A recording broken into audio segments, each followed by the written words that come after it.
Good afternoon. This is Keith Brown with Commodity Consulting in Moultrie, Georgia, with some commodity commentary for Friday. It's about 2:30 Eastern Time. On the whole, we had a pretty good week in most markets except for cotton, and we'll just get to that right now. Although cotton's going to finish a little higher today, about 13 ticks higher, 83.77 for the week. December cotton is down 2.5 cents. I think the news of China's slowing economy, the fact we may get some rain in West Texas over the weekend, certainly caused the market to dial that in and trade down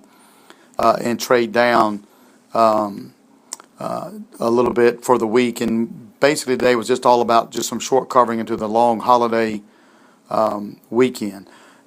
Certainly, as we come into next week, we're gonna be getting to the end of the month, and we'll start the month of June, and pretty soon that'll bring us the weather, W-E-A-T-H-E-R, weather. And whether we're going to make it or not, we'll see.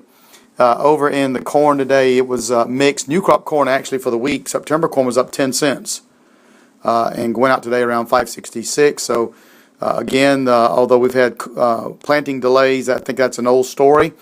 Perhaps the new story is that some areas of the Midwest are getting warmer than normal, and some of the longer term forecasts show a little more dryness. So I think a little bit of anxiety about that.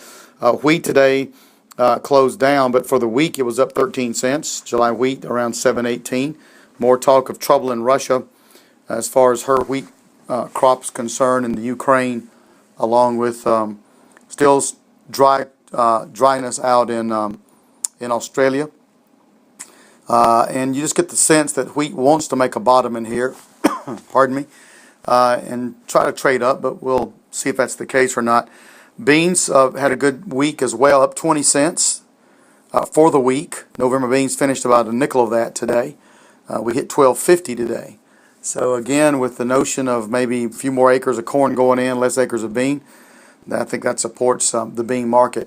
Overall, we just really saw some corrections in the grains, and that the old crop corn, beans, wheat were lower while new crop was higher. And for the longest time, we've seen the reverse of that because of the tightness of corn supplies, and particularly soybean supplies, although we're importing beans into this country.